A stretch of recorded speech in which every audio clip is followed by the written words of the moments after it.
ओम राधाई स्वाहा।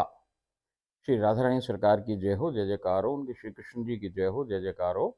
उनके अष्टसखी मंडल की जय हो, जय जयकार हो। उनके सकल निजूत की जय हो, जय जयकार हो।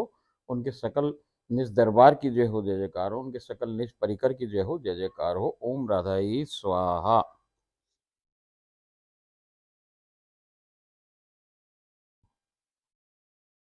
ओम राधाई स्वाहा। जय श्री राधे, राधे राधे। देखो सरकार, राधा रानी अपन रोज ही बात करेंगे भाई, अहेतुक कृपा हो गई है और अपन ये सब सुन रहे हैं, कर रहे हैं। इस बीच में मैं आपसे एक प्रार्थना और करूं हाथ जोड़ के कि देखो, हमारा जो उद्देश्य है ये आपको सुनाने का, ये हमारा उद्देश्य है नहीं। ये श्री राधा रानी सरकार की आज्ञा है और वो हमारी मालकिन, हम उसके नौकरानियाँ। तो जैसे जैसे वो आदेश करे, हम उसकी आदेश की पालना ही करते हैं केवल।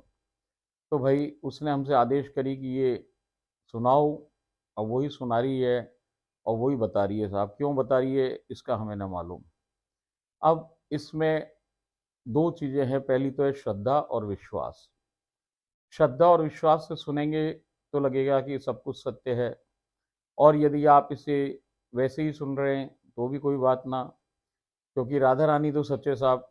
अब आप उसे कुछ ही मानो, उसकी लीलाएं भी सत्य हैं, क्योंकि ये सत्य का देश है। तो जो कुछ भी हो रहा है वो सब सच ही हो रहा है, और जो कुछ उधर हो रहा है वो गीता के संग भी हो रहा है, मेरे संग भी हो रहा है, और सब आपके संग भी हो रहा है। तो हम सब शामिल ही हैं। मगर देखो साहब, हाथ जोड़ के प्रार्थना है कि इसमें ये जो लीला सुनाने का उद्देश्य है, या ये राधा जन्म बनाने का उद्देश्य है, जो ये किताबें आपको पढ़ के सुनाने का या बताने का जो भी उद्देश्य है, इसके पीछे हमारा कोई स्वार्थ नहीं है। हम बिल्कुल निस्वार्थ हैं। हमारे को इससे आप लोगों से लेश मात्र भी कछना चाहिए भैया। हमारा केवल इतना सा उद्देश्य है कि राधा रानी सरकार की आज्ञा इस प्रकार है कि आने वाला समय का भाई बहुत ही खराब है। तो उसमें से जो जो बच के उनके छांटे हुए जीव हैं वो निकल के आ जाएं, सही रास्ते पे लग जाएं, और भैया अपने अपने जहाँ पे पहुँचना है, जहाँ से उन्होंने यात्रा शुरू करी, वो वापस वहाँ पहुँच जाएं। इतना भर उद्देश्य है। यदि इस हमारी चर्चा से, हमारी बातों से, हमारे ये जो तजुर्बों से, या किसी को भी कोई आहत हो रहा है, या किसी भी कोई रास्ते जितने भी मत संप्रदाय ये हैं इनको कोई चोट पहुंच रही है, तो भैया मैं कान पकड़ के हाथ जोड़ के सबसे क्षमा प्रार्थी हूँ। इसमें हमारा कोई उद्देश्य नहीं कि हम किसी से कुछ करें। हम तो देखो भाई दूसरे देश के लोग हैं, और ये जितनी भी बातें हैं वो इस पृथ्वी लोक की बातें हैं। हमें उसका ज्ञान ना भाई अब था, जब हम यहाँ रहते थे तब इसका ज्ञान था, अब ज्ञान ना है। तो यदि जाने अनजाने में भी ऐसा कुछ हो रहा है तो हम क्षमा प्रार्थी हैं भाई। हमारा ऐसा किसी से किसी को दुख पहुंचाने का, किसी को कुछ भी कहने का, कोई भी हमारा इसमें कोई भी उद्देश्य नहीं छुपा हुआ है। अब यदि आपको ये समझ में आ रहा है तो बहुत बढ़िया, नहीं भी समझ में आ रहा है तो कोई बात नहीं। आप ऐसे ही सुनिए, क्योंकि जो आपका जो देह है, ये आपका बुद्धि है, या जो आपका मन है, ये ना भी सुन पा रहा है या इसको मजाक में भी ले रहा है तो लेने दो, कोई बात नहीं। मगर जो हर के अंदर जो जीव बैठा हुआ है, जीव के अंदर जो भगवान बैठा है, भैया वो भगवान सबकी सुनता है। उस आपकी जो आत्मा है जो कि भगवान का एक हिस्सा है, वो सब सुन रहा है। इसलिए हमें तो उसी को सुनाना है। हमें आपके इस शरीर से कोई लेना ना देना, ना आप कैसे हो कैसे नहीं हो, इससे हमारा कोई उद्देश्य नहीं है। हमारा उद्देश्य है कि जो आपके अंदर, आपके हृदय कमल के ऊपर जो विराजित जीव है, वो जो भगवान है, जो राधा है, कृष्ण है, उन उनके द्वारा जो वो जागृत अवस्था में है, तो जो आपका चित्त बन गया है, मन, और जो आपकी बुद्धि विवेक बन गई है, केवल हम उसी को बता रहे हैं। और वो सब बातें जाने भाई, उसको बताने की जरूरत ना, वो सच को सच जाने। वो खुद ही सच है तो वो सच को सच जानती है। इसलिए हमारा कोई उद्देश्य नहीं। तो मैं आपसे ये फिर हाथ जोड़ के प्रार्थना करी कि भाई हमको क्षमा करना यदि कोई गलती बन रही हो तो। मगर हम केवल आदेशों का पालन कर रही है राधा रानी सरकार का, इसलिए हमारा कोई निजी स्वार्थ ना है इसमें। ना हमें किसी का गुरु बनना, क्यों गुरु क्या बनेंगे, हम तो खुद ही नौकरानी है। हम किसी का गुरु बनेंगे भाई, हम किसी संप्रदाय को क्यों चलाएंगे, हमारा कोई न संप्रदाय। संप्रदाय रास्ते ही तो हैं, रास्ते तो वहां तक पहुंचने के, हम तो पहुंचे हुए भैया। तो हम हमको कोई जरूरत ना अब कि कोई कुछ करने की। हमारी तो बस वो कहते कि भाई इनको वो छांट के वो ले आए, आपको ये बिठवा ले टीवी के सामने भैया। जो जो बैठे वो सब छटे हुए, जो जो सुन रहे वो सब छुटे हुए। 700 करोड़ में से 100-200 लोग जो छटे हुए हैं भैया यही सुन पाएंगे और यही समझ पाएंगे, और इस यही छटे हुए हैं बस। तो हम इनके साथ आपके आगे हम सुनाए जा रहे हैं और आप प्रेम पूर्वक इसे सुने जाओ, और इसमें बिल्कुल चित्त लगा के आपका मन से और 100% ये विश्वास कर लो कि भैया देखो हम उस लीला में शामिल हैं, और आँख मीच के इस लीलाओं में आप सम्मिलित रहो तो आप बिल्कुल 100% आपके रोंगटे खड़े हो जाएँगे, आपके प्रेमाश्रु निकलने लग जाएँगे, और आपको बिल्कुल लगेगा कि नहीं हम उस लीला के अंदर खड़े हुए हैं।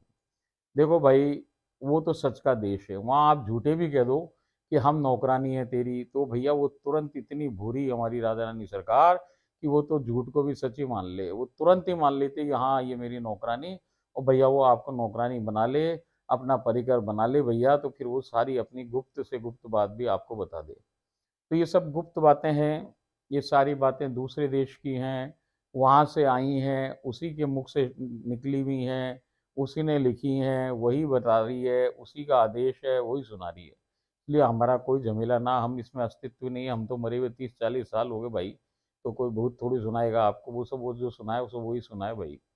तो इस बात में पक्का यकीन रखना कि हमारा हमें आपसे कछु ना चाहिए, जो हमारे पास है, हमारा जो पात्र है जो भर गया, उसी का भैया रस हम तो आपको भी बांटे, तो आप प्रेम से रसास्वादन करो। और एक दूसरी बात कि मैं इसमें बार बार आपको, जैसे मैंने राधा जन्म में बताई कि भाई हम करके बात करें हम। देखो सरकार, ये जो मैं है ना, मैं ही पुरुषत्व है, और पुरुष की तो वहाँ एंट्री नहीं है। हम तो कहेंगे भाई मैं ही मत बोलो, और हम तो क्या है, एक आदमी अपने आप को बहुत सारा बना ले तब होता है हम का अर्थ होता है कि भाई मतलब एक नहीं है, अनेक है, या तो कम से कम दो तो हैं ही, तभी तो हम बोलें। एक राज्य तो ऐसा है हमारे हिंदुस्तान का कि भाई जिसके अंदर आदमी मैं बोले ही ना, वो क्या हम ही खुद को ही हम कहते हैं वो। तो भाई अपन को वो वाला हम ना बोल रहे।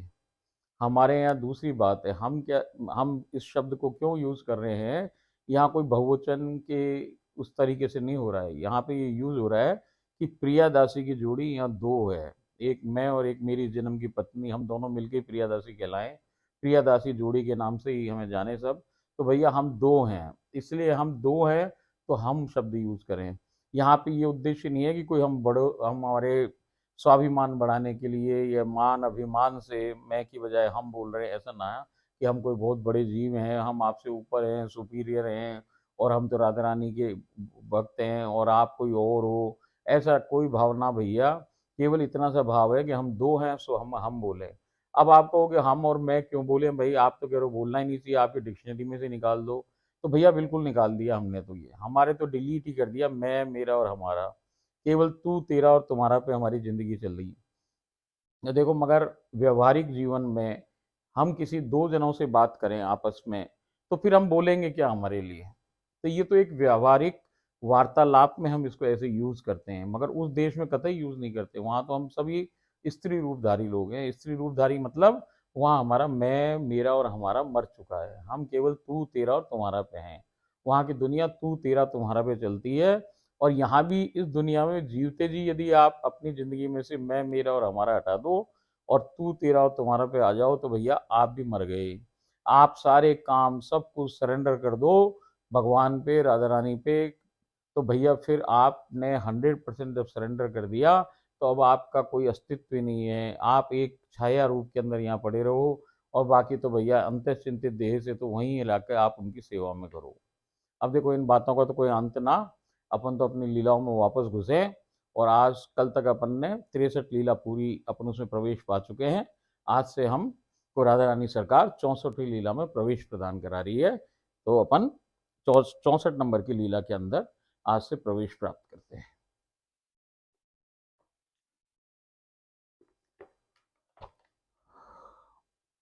श्री लीला 64। अब देखो भैया, देखो मानसिक सेवा में रोज बैठ रही है।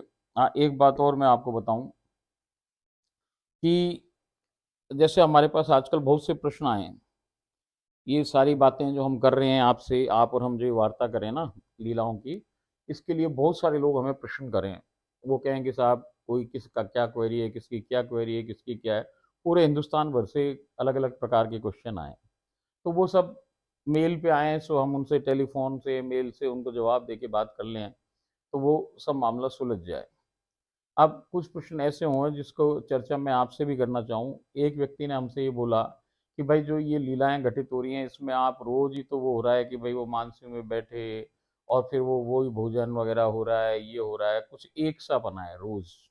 तो देखो भैया, जब वो लीला में कोई बैठे तो जो ये किताब लिखी लिखी गई तब शुरुआत में ऐसे लिखी गई कि जो-जो उसके संग घटित हो रहा था, वो पूरा का पूरा इसमें वर्णित है।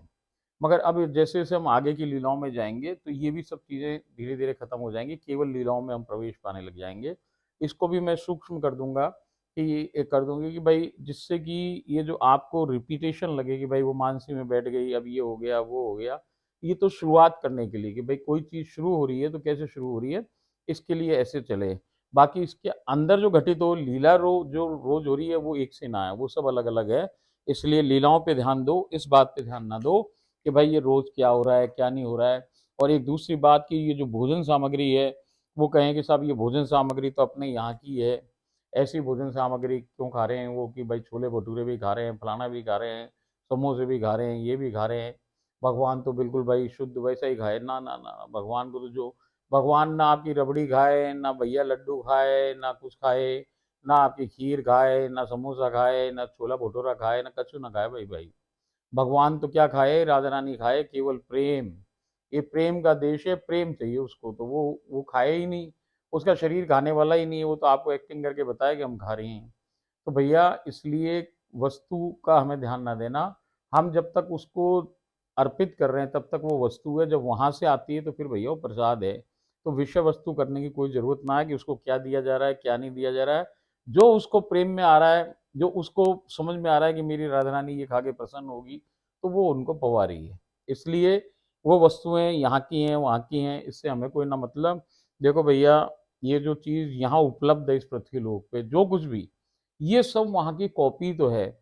जब हम जीव ही उसकी कॉपी बन के आए, जिस रूप में वो लीला रूप में वहाँ रहे, उसी से तो अपन ये 2 भुजा के ऐसे मानव जीव बने हुए हैं यहाँ पे। तो भैया कॉपी सब चीज़ों की वहाँ से इधर आई है।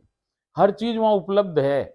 वहाँ बहुतायत उपलब्ध है, थोड़ी डिफरेंट और है, वो बेस्ट क्वालिटी की है। हमारे पास तो आते-आते उसकी क्वालिटी खराब है। तो भाई जो चीज़ यहाँ पे है ना, वो सब वहाँ पे है। तो ये मत सोचो कि भाई समोसा केवल पृथ्वीलोक की चीज़ है, वहाँ ना है। अरे भाई वहाँ भी है। मगर वहाँ का जो समोसा कोई खा लेगा ना भाई, वो फिर समोसा खाना भूल जाएगा, इस पृथ्वी का समोसा उसे भाएगा ही नहीं। चलो सरकार, लीला नंबर 64 में अपन प्रवेश प्राप्त कर रहे हैं। अपन क्या कर रहे हैं, हमें राधा रानी सरकार प्रवेश करा रही है। अब स्टार्ट में जैसे आपको बताई वैसे ही कर रहे हैं। मानसी से वहां बैठने के साथ ही श्री जी अचानक सम्मुख प्रकट हो थाड़ी बही हैं। मैंने आप श्री के श्री चरणों को स्पर्श कर चूमा चूसा व चाटा है। कुछ ही क्षणों में, कुछ ही पलों में आप श्री ने मेरे हाथ को थामकर मुझे ऊपर खींच लिया। पल भर में ही हम एक अतिशय निकुंज में अवस्थित हैं। आप श्री सुकोमल मखमली हरित दुर्वा पर, हरित वर्ण दुर्वा पर विराजमान है। वो वहां जा करके वहां पे जो निकुंज पहुंचे हैं, निकुंज में वो दुर्वा पे ही, मतलब घास पे ही, जो वहाँ पे लॉन है बढ़िया शानदार आलीशान, उस पे ही विराज गई हैं।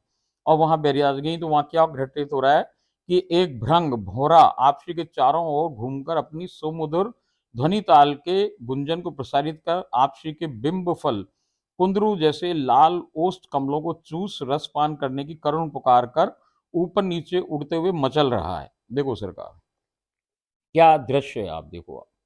अब वहाँ क्या है कि एक भंवरा आ गया, वो तो बिराजी हुई है, और एक भंवरा आ गया, और भंवरा घूं घूं घूं घूं घूं करके चारों तरफ उनके इधर से उधर हो रहा है। अब जब वो इधर उधर हो रहा है तो वो क्या पुकार रहा है कि मुझे आपके ये जो होंठ है, होंठ पे से रसास्वादन करना है। वो उनके होंठों को से चूस के रस लेना चाह रहा है। अब वो जो ऊपर नीचे घूम रहा है, पुकार कर रहा है, मचल रहा है कि मेरे को ऐसे करने दो, ऐसे करने दो, मेरे को ये चूसने दो। और उनके होंठों को कैसे बता रहा है वो कि जैसे एक वो बिम फल हो, कुंदरू होता है, कुंदरू कुंदरू को काटो बिल्कुल लाल हो बढ़िया, और उसका शेप भी होंठों जैसा हो, तो वो कह रहे हैं कि जैसे कुंदरू के फल हो ना, ऐसे उनके होंठ इतने सुंदर दिख रहे हैं, और उन होंठों पे वो बैठना चाहे।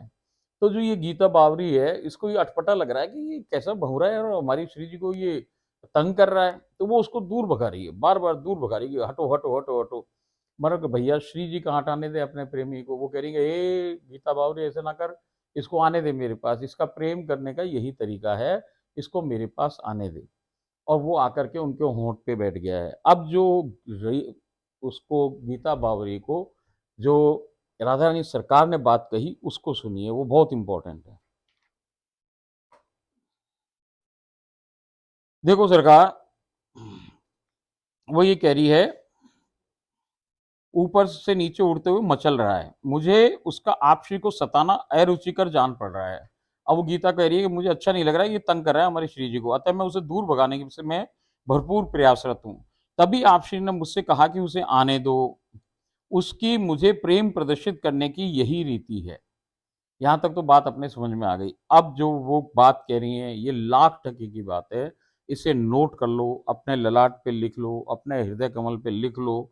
वो क्या कहती हैं कि यदि मेरी ओर कोई अतिशय प्रेम से भरकर मुझ पर पूर्णतः आश्रित व शरणागत होकर आता है तो मैं उसे तुरंत ही अपना लेती हूँ।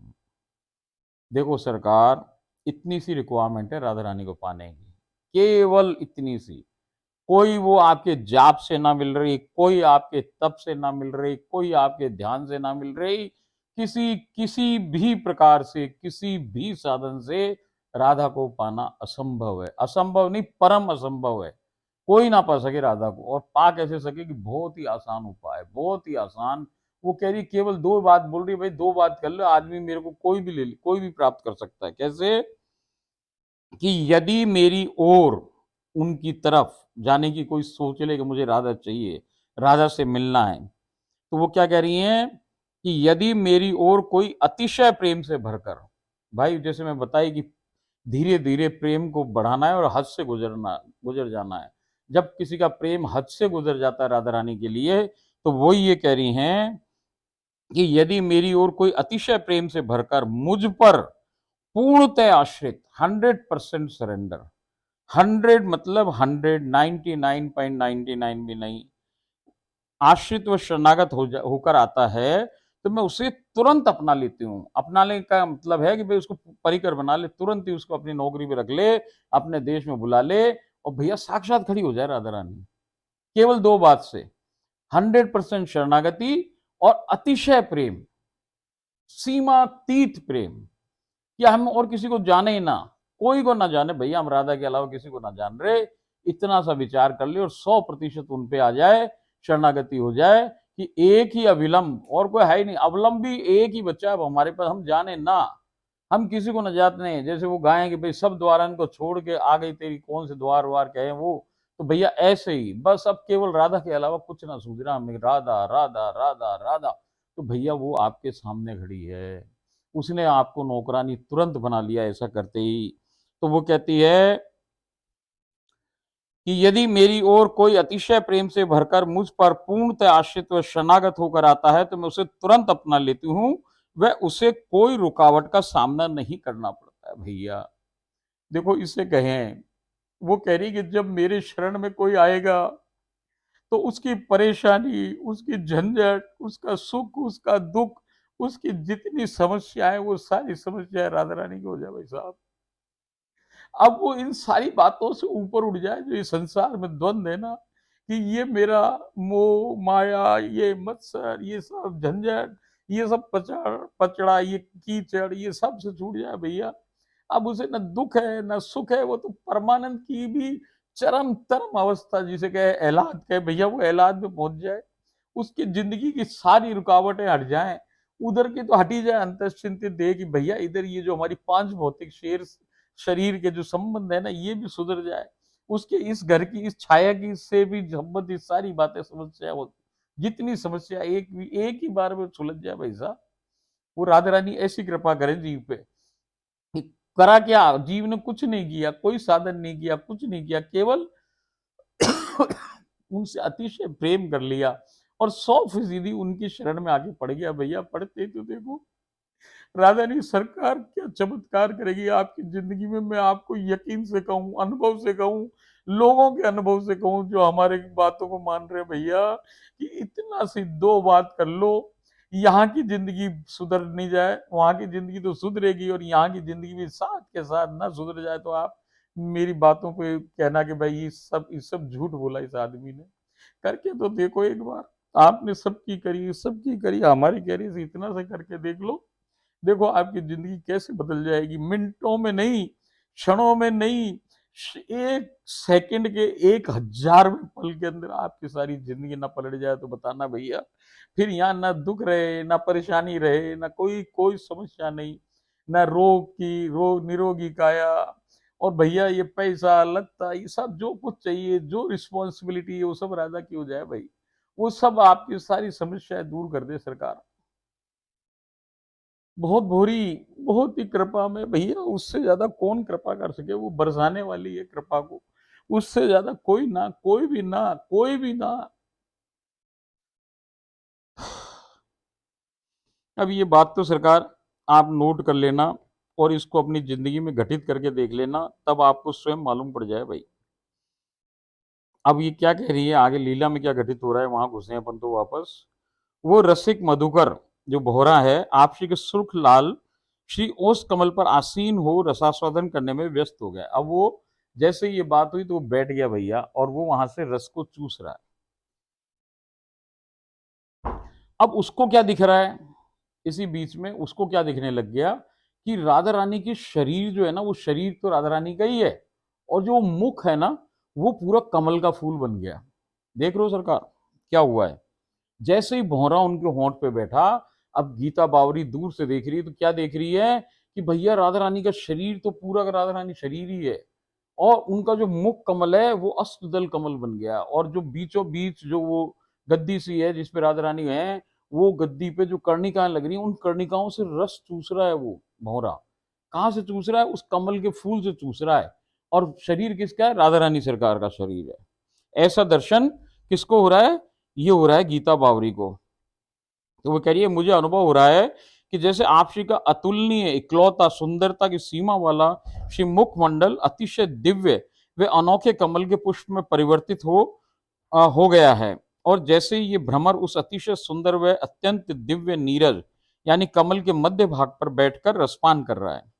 कुछ समयावधि पश्चात तो स्वतः ही वहां से उड़ते हुए वो लुप्त हो गया, फिर वो उसने रस पिया और वो चला गया है। अब वहां पे जाते ही क्या हुआ कि वापस राधा रानी वैसी की वैसी प्रकट हो गई हैं, और फिर क्या हुआ, वो बैठी हुई दिख रही हैं उसको, और वो लेट गई हैं वहां दुर्वा पे। तभी वहां असखियां भी प्रकट हो गई हैं। अब वहां एक खेल की प्रतियोगिता आयोजन हो रहा है, उसका क्रीड़ा का प्रतियोगिता का आयोजन किया जा रहा है। जहां हम अवस्थित हैं वहीं मध्य में एक गहरा गड्ढा हो एक सूरजमुखी के पुष्प की आकृति में ढलान उपस्थित हो गई है। देखो सरकार अब हुआ क्या कि जैसे ही वो बैठे हैं, राधा रानी सरकार वहां बैठी, तो जो वो जगह है बीच का रासमंडल जैसा, वो कहो कि रासमंडल जैसा बन गया। और वो रासमंडल कैसा बना कि वो थोड़ा अंदर घुस गई, जमीन अंदर घुस गई है। और बीचों बीच तो जैसे सूरजमुखी का फूल हो कि जिसमें बहुत सारे काले काले काले काले से चीजें हो, एक तो वो बीच का गड्ढा बन गया, और उसमें फिर 8 पत्तियां बनी हुई हैं, चारों तरफ पत्तियां बन गई हैं 8। अब वो ऐसे हैं कि जैसे आप उसमें फिसल पट्टी से नीचे जैसे जाओ और जाके वहां पे पहुंच जाओ नीचे फूल तक, ऐसे नीचे एक वो बन गए, स्लाइड्स बन गई हैं नीचे जाने की। ये ध्रुवा पे है, और ध्रुवा के अंदर ये नीचे प्रकट हो गया रासमंडल। रासमंडल पृथ्वी पे ना है, अब वो पृथ्वी के थोड़ा सा अंदर चला गया। अब प्रतियोगिता क्या है कि राधा रानी सरकार और ये सारी सखियां ने प्रतियोगिता करेंगी, देखिए कौन फटाफट इसमें जाकर के फिसल करके सबसे पहले नीचे पहुंचता है, और बीच वाला जो हिस्सा है वहां खड़ा हो जाएगा। सॉरी। तो भैया ऐसे बात कर ही रहे तो राधा रानी तो फट लपक ली, और लपक के फिसल गई और वहां जाके खड़ी हो गई, ठाड़ी भई। तो भैया कौन जीत गया, राधा रानी सरकार जीत गई। और वैसे भी राधा रानी सरकार से कोई ना जीत सके भैया, कान्हा ही ना जीत सके तो फिर तो सखियों की क्या बिसात। तो भैया वो राधा रानी सरकार को विजय घोषित कर दिया। अब दोबारा ये खेल वापस स्टार्ट हुआ जिसमें केवल सखियों को जाना है। अब सखियां अपने अपने सारी एक ही स्पीड से गई हैं, और वो अपनी अपने नियत जो पत्तियों वाली जगह है जिसमें स्लाइड बनी हुई है, स्लाइड किसमें बनी हुई है, जो वो 8 पत्तियां हैं वो ऐसे चारों तरफ से ऐसे नीचे जा रही हैं। तो वहां से वो स्लाइड से एक एक पत्ती से एक एक सखी गई है, और वहां जाके पौड़ी भई है। और वो पौड़ी कैसे भई है कि उनका जो सर है वो तो वो काली काले हिस्से की तरफ है, मतलब राधा रानी के चरणों की तरफ तो उनका सर है, और मुंह कैसे कर रखा है उन्होंने, ऊपर आकाश की तरफ मुंह है उनका। और जो ये पैर हैं, इन पैरों को ऐसे चौड़ा कर लिया थोड़ा सा, जैसे पत्ता पत्ते की आकृति हो ना, ऐसी पत्ते की आकृति, ऐसी आकृति में अपने पैर भी फैला लिए हैं। और पंजे उनके ऐसे ऊपर हैं और पैर ऐसे हो गए, क्योंकि वो स्लाइड है ना, तो स्लाइड के ऊपर ऐसे पैर ऊपर हो गए हैं। तो ऐसे एक फूल की आकृति हो गई है पूरी।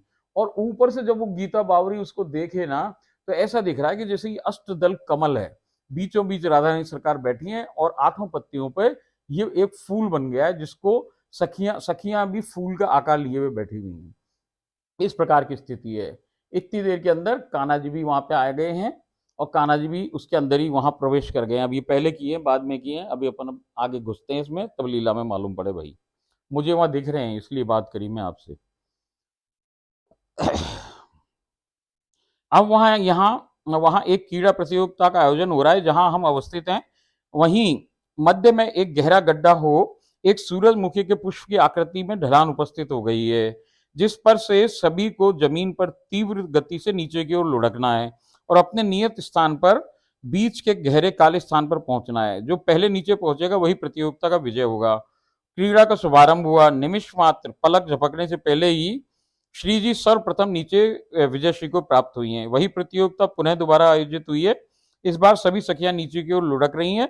आप श्री वही पुष्प के मध्य भाग पर पौड़ी बही हैं। जैसे सूरजमुखी का पुष्प होता है उसी आकृति में सखियां पौड़ी बही हैं। फूल के मध्य के काले हिस्से में सभी सखियों के शीर्ष हैं, उस तरफ उनके सिर हैं। श्री चरणों को पुष्प की पंखुड़ियों जैसे कर रखा है। सभी सखियां ने अपने श्री चरणों को आकाश की ओर ऊपर कर रखा है। आप श्री बीच के मध्य भाग पर अवस्थित हैं। मुझे वह एक अतिशय दिव्य, अत्यंत मनमोहक, प्रफुल्लित यानी खिला हुआ अष्टदल राजीव यानी कमल दृश्यमान हो रहा है। पल भर में ही आप श्री उनके कान्हा उस सुकोमल मखमली हरित ध्रुवा पर विराजित दृष्टिगोचर हो रहे हैं। अब वो तो नीचे है ही, सखियां देख रही हैं। इतने में उनके कान्हा जी आ गए और कान्हा जी के संग राधा जी भी ऊपर भी विराजित हैं, जो ध्रुवा है वहां पे विराजित हैं। आपसी के कान्हा ने अतिशय सुमधुर बांसुरी वादन में व्यस्त हो गए हैं। उन्होंने बांसुरी वादन चालू कर दिया है। आप श्री उस चमत्कारिक व मनमोहक चित्ताकर्षक सुमधुर ध्वनि लहरियों में नेत्र कमल युग्म को मूंद कर अंतर मन तक मग्न हो दिव्य बांसुरी वादन का रसास्वादन कर रही हैं। अब राधा रानी सरकार को जब वो बांसुरी बजाए भाई कन्हैया जी, तो उन्हें आंखें मूंद जाए और आंखें मूंद के उनके अंदर तक वो ध्वनि की जो स्वर लहरियां हैं वो जारी हैं और उसका वो रसास्वादन कर रही हैं। देखो सरकार, ये जो कान्हा बांसुरी बजाए ना, ये ऐसी अद्भुत बांसुरी है कि इसमें जो और कछु निकले ना, इसमें निकसे क्या है, राधा राधा राधा। अब वो भिन्न भिन्न उनमें रागन में भिन्न भिन्न तरीके से उसको राधा राग उसमें से निकले भैया। अब वो जो राधा नाम है ना, वो ऐसा सम्मोहक नाम है। जैसे एक तो नाम कृष्ण है, कृष्ण का आकर्षण है, ऐसे जिस नाम से कृष्ण भी आकर्षित हो जाए वो राधा है। तो उसमें से जब राधा राधा राधा राधा राधा निकले ना भैया, कि आद जीव की अंतरात्मा बेचैन हो जाए भाई, और उसके हाथ पैर सब कंपन होने लग जाए, उसमें सारे रोए खड़े हो जाएं और भैया बड़ी बुरी हालत हो जाए। तो वो ऐसे जब राधा रानी सुने ना उस राधा राधा अपना नाम, तो वो भी मगन हो जाए भाई, मदहोश हो जाए उस नाम को सुन सुन के, खुद को ही नाम सुन के वही मदहोश हो जाए। तो भैया अब क्या हो रहा है कि लहरियों में नेत्र कमल युग्म को बंद करके बांसुरी का रसास्वादन कर रही हैं। अचानक आप श्री ने उनके कान्हा से बांसुरी स्वयं ले ली। अब देखो सरकार, अब उन्होंने क्या किया कि कान्हा जी तो बजा रहे बांसुरी, उन्होंने उनकी बांसुरी खुद ले ली। अब भैया बांसुरी कौन बजा रहा है? राधा बजा रही है। देखो सरकार, राधा कौन है? राधा कृष्ण की गुरु हैं। अब जब गुरु बांसुरी बजाए, जैसे तानसेन जी बजाए एक तो बांसुरी, और एक बजाए हरिदास जी, तो भाई साहब जब गुरु बांसुरी बजाए ना उसका कोई मुकाबला ना भैया। अब जब वो बांसुरी बजाती हैं तो वो अनसुने राग हैं, अनकही बातें हैं, अनकहे आलाप हैं, जो कभी किसी ने सुने ही नहीं, ऐसी ऐसी रागों का सृजन हुए। और जो वो उनकी बजाई बांसुरी को जो उत्पन्न हुआ ना भाई साहब, ध्वनि लहरियां, उससे वो सखियां कन्हैया सब जितना परिवेश है वो डोलने लग जाए, हिलने डुलने लग जाए। पेड़ों में से भाई साहब सब सखियां ही तो सबके आंसू गिरने लग जाए भाई साहब, बरसात की बरसात हो जाए, चारों तरफ ऐसे झूम सी मच जाए, और भैया ऐसी ऐसी खुशबू की पवन पवन लहरियां चलने लग जाए। ओ हो, जाने क्या क्या घटित हो पता ना भैया वहां। अब बांसुरी उन्होंने ले ली है। अब वो कह रहे हैं, अचानक आप श्री ने उनके कान्हा से बांसुरी स्वयं ले ली है। अब आप श्री स्वयं मधुरतम बांसुरी वादन को प्रस्फुटित कर परिवेश को दिव्याति दिव्य सम्मोहक संगीत में बना रही हैं। आप श्री का बांसुरी वादन अत्यंत माधुर्य से परिपूर्ण अनोखे व अनसुने सुने संगीत का सृजन कर रहा है, जो कि हृदय की गहराइयों में जाकर हृदय को झकझोर रहा है। आप श्री के काना अतिशय मग्न हो उस जलज कम्बल पुष्प की आकृति के मध्य भाग में पहुंच अतिशय मनमोहक चित्ताकर्षक रास नृत्य में तल्लीन हो गए। भाई साहब ऐसी बांसुरी बजाई कि वो तो खुद ही नीचे पहुंच गए और वो जो फूल की जो बीच की हिस्सा है वहां जाके वो रास करने लग गए हैं। अब वो जब रास हो रहा है, तल्लीन हो गए, तब तो मेरे आश्चर्य का कोई ठिकाना ही नहीं रहा जब मैंने निरख कर अनुभव किया कि आप श्री के उस मधुरता की सीमा वाले बांसुरी वादन के फलस्वरूप अचानक बांसुरिया में से रस धारा का निष्कासन प्रारंभ हो गया है। उस अतिशय दिव्य रस का निस्तारण इस तीव्र गति से हो रहा है कि वो धरती पर गिरने लगा है। देखो सरकार, अद्भुत घटना है ये। अब वो तो बजा रही है बांसुरी, बांसुरी में से निकले क्या, केवल स्वर की लहरी तो निकले, मगर भैया राधा बन जब बजाए ना बांसुरी तो वो स्वर क्या है, वो स्वर भी सखी सहचरिया है भाई। अब उनके आंसू निकल रहे हैं। अब वो जो वो मूर्तिमान स्वरूप हो गए स्वर, और वो सखियों के रूप में आ गए। अब वो सखियों के रूप में आके अब उनके आंसू निकल रहे भाई, और वो आंसू निकलने से रस धारा निकल रही है। लोगों की बांसुरी बजाने में स्वर निकले भैया, वहां क्या रस टपक रहा है, रस टपक रहा है, रस, कृपा रस, प्रेम रस। वो प्रेम रस गिर रहा है और इतनी तेज गिर रहा है भैया, इतनी तेज गिर रहा है कि उसकी धार बन गई है। अब वो धार को वो चुल्लू लगा लगा के गीता बावरी पी रही है, मैं पी रही हूँ, और आप सब पी रहे हो भैया। उस रस को पियो, वो प्रेम रस है, राधा का कृपा रस है, वही सब चमत्कार कर दे सरकार। देखो सरकार, लिखने में जाने वो क्या बताए, घटित होने में जाने वो लीला क्या हो रही होती है, मगर भैया उनके पीछे हो क्या रहा है उस पे घुसो, तब मालूम पड़ेगा कि देखो देखो उसकी बांसुरी बजाए तो वो कैसे बजाए। देखो सरकार, वो स्वर जो कि केवल एक ध्वनि है, वो ध्वनि वो सखी बन जाए उसी समय भाई साहब, उससे रहा नहीं जाए।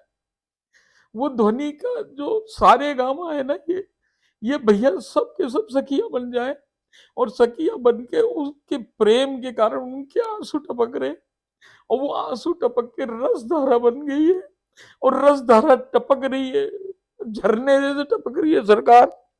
इतनी तेज बांसुरी में से रस गिर रहा है, और उस रस को आप, मैं और ये गीता बावरी चुर्रों से पियो भाई, पी रहे हैं। क्या अजब अजब अजब गजब निराली लीलाएं हैं। और कोई कहे कि साहब ये सब वही है, वो ना भैया, ये सब अलग है, या तो नित्य नवीना है वो भाई, कछु पुरानो ना घटित हो यार। देखो सरकार, भावावेश आए मेरे को तो मेरे रोंगटे खड़े हो जाए, मैं करूं क्या, मेरे कंपन पैदा हो जाए, मेरे हृदय ऐसे से करने लग जाए, मुझसे बर्दाश्त ना हो भाई। हे राधे।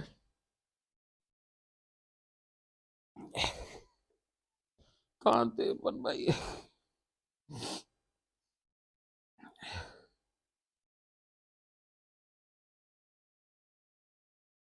मैंने वो दिव्य रस पान किया है। आप श्री तब तो स्वयं भी आप श्री तब तो स्वयं भी रास नृत्य हेतु उस पुष्प आकृति के मध्य भाग में उनके काना के समीप ही प्रेषित हो गई हैं।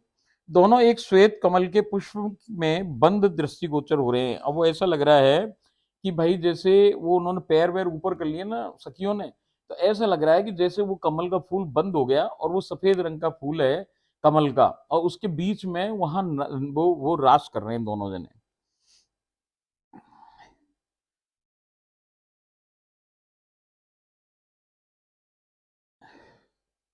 आप श्री तब तो स्वयं भी रास नृत्य हेतु उस पुष्प आकृति के मध्य भाग में उनके काना के समीप ही प्रेषित हो गई हैं।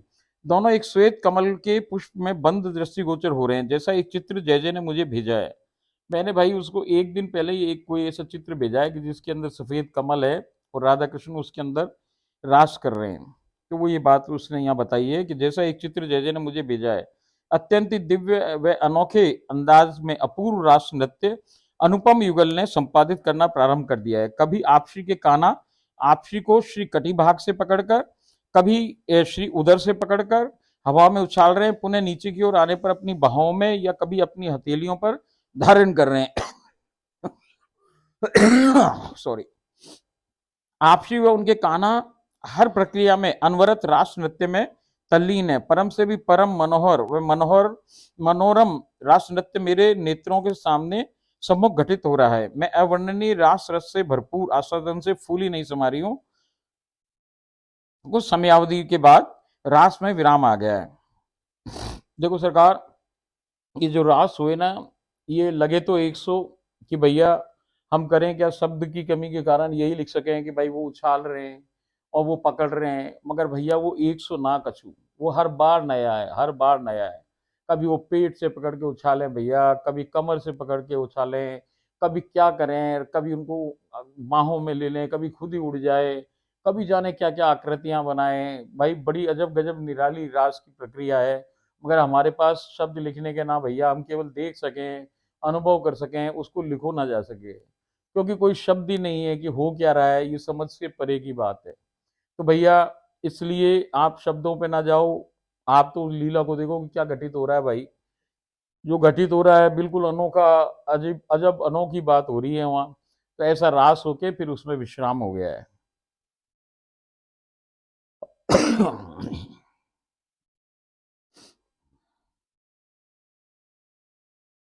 अब हम सब उस मखमली सुकोमल हरित दुर्गा पर विराजमान हो रहे हैं। मैंने आपसी के श्रमजल पसीने को प्रक्षालित कर किया है, वे आपसी ने उनके कान्हा के श्रमजल को प्रक्षालित किया है। मुझे भोग परोसने का आदेश हो गया। मैंने भोग में थालियां परोसी हैं और इसके अंदर समोसा, मिर्ची बड़ा, खट्टी मिर्ची चटनी, नारंगी का रस और लस्सी है। समोसा बड़ा मिर्ची बड़ा कहें सरकार, एक मिर्ची हो राजस्थान में, उसके अंदर आलू भर के और पकौड़ी जैसी बनाई जाए लंबी पूरी मिर्ची की, उसे क्या मिर्ची बड़ा। श्री जी ने समोसे में चटनी लगाकर अपने श्री कान्हा को स्वयं पवाई है। आप श्री के कान्हा को मिर्ची बड़ा पाने का अत्यंत जब उनको मिर्ची बड़ा खिलाया राधा रानी सरकार ने, तो उनको बहुत तेज मिर्ची लग गई। मैंने तुरंत लस्सी लाकर श्री जी को दी है। वो बोले बहुत मिर्ची लग गई, बहुत मिर्ची लग गई। तो भैया ये भाग के दौड़ के गई और उसने श्री जी को लाके एक लस्सी दी है मीठी, कि भाई ये मीठी लस्सी पवाओ इनको, इनको मिर्ची ज्यादा लग गई। आप श्री ने उनके कान्हा को अतिशीघ्र लस्सी पवाई है। आप श्री के कान्हा हंसने लग गए। उनने क्या करी कि भाई वो हंसने लग गए और हंस के क्या कह रहे हैं कि भैया मैं तो आप सबको मूर्ख बना रहा हूँ, मिर्ची बड़े में तो बिल्कुल मिर्ची है ही नहीं, चाहो तो अपने श्री जी को चखा कर जांच करा लो। देखो सरकार कितना उद्यमी है ये आदमी। आदमी तो कहना ही बेकार है भाई, ये खुद ही राधा ही है, ये दूसरे रूप की राधा है। वो एक रूप दूसरा रूप है, ये दूसरा रूप है राधा का। ये भाई साहब नटखट रूप है। वो बेचारी सीधी सांची उधर वाली राधा वो दूसरी, और उसको ये तंग करने के लिए भाई नई नई तरकीब लगाए। अब इसको वास्तव में मिर्ची लगी थी भाई, मिर्ची बहुत तेज थी, मिर्ची बढ़ेगी, तो इनको मिर्ची लग गई थी। अब दूसरों को क्या कह रहे हैं कि भाई देखो सखियों को, कि भाई मैं तो आप लोगों से हंसी टिटोली कर रहा था, मिर्ची फिर्ची कुछ ना है, तुम चाहो तो अपनी श्री जी को खिला के दिखा लो। अरे भैया उसने वो श्री जी को मिर्ची बड़ा खिला दिया। ओहो, मिर्ची बड़ा खाते तो श्री जी भाई साहब आंसुओं की झड़ी लग गई, पसीने पसीने हो गई, इतनी भयंकर मिर्ची लग गई कि क्या बताया जाए सरकार। आपसी के कान्हा ने वो मिर्ची बड़ा चटनी लगाकर आपसी को पवाया, तब तो आपसी को अतिशय तीव्र मिर्ची लग गई है। मैंने आपसी को निवेदन कर आपसी के मुख का कमल मेरी हथेली पर ले लिया। देखो सरकार, अब क्या हुआ कि वो जो खाई तो ली उनने मुंह में, अब उसको चबाया ना, चबाते मिर्ची लग गई। अब वो उसको गटका नहीं जा रहा उनसे, जो वो कौर है मिर्ची बड़े का उसको अंदर गटके तो भाई साहब और मिर्ची लग जाए ज्यादा। तो उन्होंने क्या किया, गीता गीता ने अपना हथेली आगे कर दी, बोली ये मेरे को दे दो, आप मेरे हाथ पे डाल दो ये कमर। तो उन्होंने मुंह से निकाल के उसके हाथ पे दे दिया है, और उसने वो फट अपना वो कंवल राधा रानी का जो था वो अब खुद खा गई गीता बावरी। देखो सरकार, अहो भाग्य उसके। ये परीक्षा है, देखो परीक्षा हो रही है उसकी, वो देखो आप कैसी परीक्षा है। आप श्री ने उनके काना को अतिशीघ्र लस्सी पवा दी, फिर मैं मूड बना रहा हूँ, ये सब हो गया, तीव्र मिर्ची लग गई है। मैंने आपसी से को निवेदन कर आपसी के मुख का कमल मेरी हथेली पर ले लिया है, स्वयं पा लिया है, और तुरंत ही आपसी को लस्सी पवाई है। आपसी प्रेम से भरी हुई परम आश्चर्यचकित हो रही हैं कि इस बावरी ने मेरा उच्छास्त्रामृत जान कितनी तेज तीखी मिर्च को भी प्रेम से पा लिया है।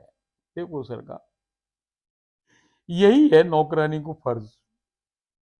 कि मेरी महारानी को कोई तकलीफ ना हो, जो कुछ तकलीफ हो मुझे हो जाए, उसको तकलीफ ना हो।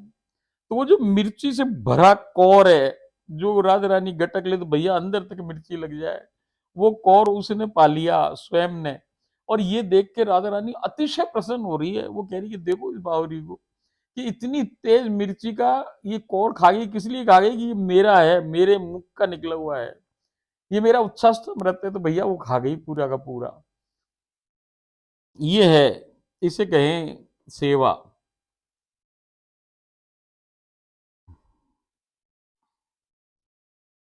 आप श्री ने स्वयं का पाया हुआ एक समोसा मुझे पवाया है।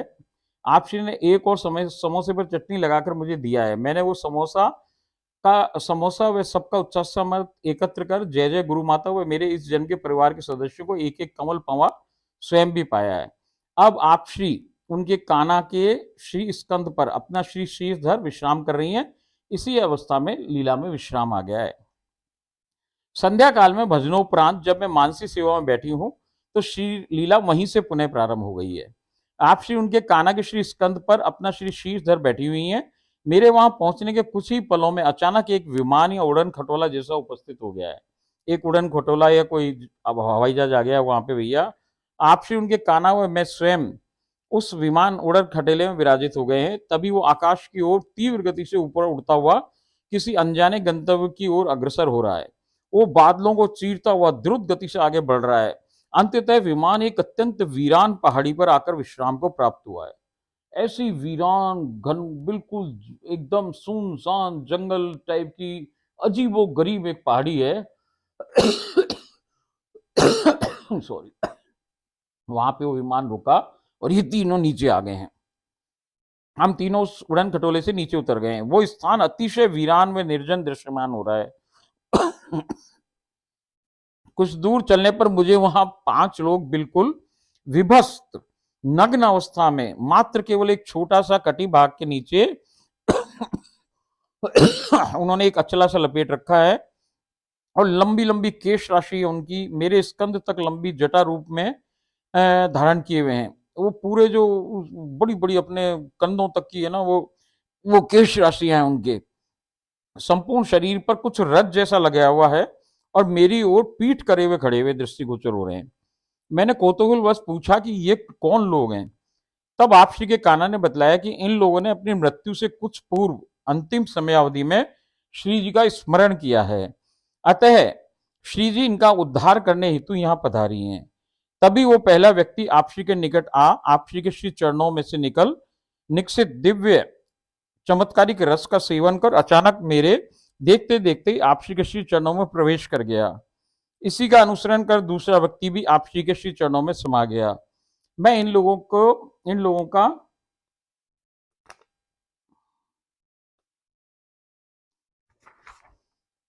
चेहरा नहीं निरख पा रही हूं। देखो सरकार, वहां पे क्या है, बिल्कुल निर्जन पहाड़ी है, एकदम वियावान स्थिति है, बिल्कुल रहस्यमय स्थान है। और वहां पे बिल्कुल सन्नाटा अजीब सी एक सिचुएशन है। और वहां राधा कृष्ण जी और ये तीनों खड़े हुए हैं और इनके सम्मुख 5 लोग खड़े हुए हैं जिनका मुख उधर है, दूसरी तरफ है, इनकी तरफ ना है, पीठ है इनकी तरफ। और इसने उनसे पूछा कि भाई ये कौन लोग हैं। तो कृष्ण भगवान ने बताया कि भाई ये जब मर रहे थे, मरने के पूर्व इन्होंने राधा जी का नाम ले लिया, राधा जी को स्मरण कर लिया, तो अब ये राधा जी इनका उद्धार करने आई हैं। तो उसमें से एक आदमी मुड़ा और मुड़ करके आके राधा जी के चरणों से जो रस निकल रहा था, उस रस को उसने पिया और पीते ही वो सीधा राधा रानी के चरणों से अंदर प्रवेश कर गया राधा रानी में। ऐसा ही दूसरे ने अनुसरण किया और वो भी अंदर पहुंच गया। उनका चेहरा ये देख ना पाई। इतनी देर में वो तीसरा आदमी आया और जैसे ही तीसरा आदमी मुड़ा, मुड़ते ही इसके सारे रोंगटे खड़े हो गए और ये डर से कांपने लग गई। इसको लगा कि ये उस चेहरे को जानती थी। अभी क्या हुआ कि 2 महीने पहले ही अपन एक लीला में पढ़ चुके हैं कि इसके जो सगे नंदोई थे, वो गोलोकवास हो गया था उनका, तो वो नहीं रहे थे, तो अब वो हैं। और उनकी स्थिति ऐसी है कि बिल्कुल बाल बड़े बड़े से, केश राशि है, अजीब सा विभत्स चेहरा पूरा हो रहा है।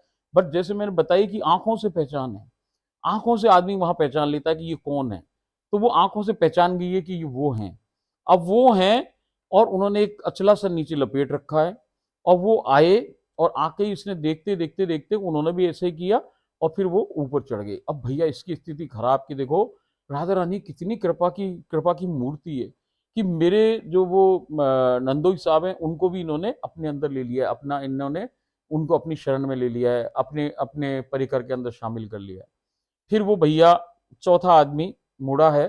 अब वो जो चौथा आदमी है तो ये बता रही है कि इसके जो जज हैं, यानी मेरे लिए कह रही है ये कि मेरा जो सहोदर भाई है वो भी 4 महीना पूर्व अभी उसका भी गोलोकवास हो गया था, उस समय इस लीला ये पुस्तक लिखने के पहले, तो वो जब ये लीला चल रही थी तो वो जब गया तो वो अब वो दूसरा व्यक्ति वो है। और उसी के 4 दिन बाद उसका एक 25 साल का पुत्र भी उसके संग निकल लिया था, वो भी वहीं पहुंच गया था। तो वो पांचवा आदमी वो है। तो जो ये बता रही है कि ये जो 3 आदमी है इसको तो ये पहचान रही थी, मगर उन 2 को ही पहचान ना पाई कि वो कौन लोग थे, मगर ऐसे 5 आदमियों को उन्होंने अपने अंदर ले लिया है।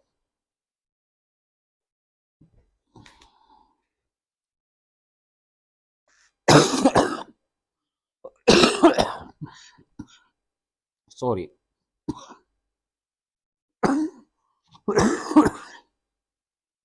ये लिखा हुआ सब इसके अंदर, जिसका गोलोकवास हो गया था ये 4 दिन बाद हो गया था, समा गए। तभी श्री लीला में विराम आ गया। जब मैं ये लिख रही हूँ और वो कह रही है वो तो उस दिन लीला घटित हुई थी, जिस दिन इसने लिखी उस समय लिख रही है कि अभी भी मेरे रोंगटे खड़े हो रहे हैं। ये जो श्री लीला घटित हुई है इसमें उसको अतिशय भय लगा है और ये डरावनी टाइप की लीला लगी है उसको। ओम राधाई स्वाहा। इस प्रकार अपन ने 66वीं लीला के अंदर आज सम्मिलित रहे। अब देखो सरकार, अगली लीला अब बोलने लायक ना, तो अगली लीला में अपन कल शामिल होंगे। आज के लिए आप इसी लीला में घुसो, इसी लीला के अंदर प्रवेश आपको मिल चुका है। अब इस लीला को बार बार आप इसमें घुसो, देखो, करो और आनंद लो। ओम राधाए स्वाहा। कल फिर हाजिर होंगे एक नई लीला के साथ।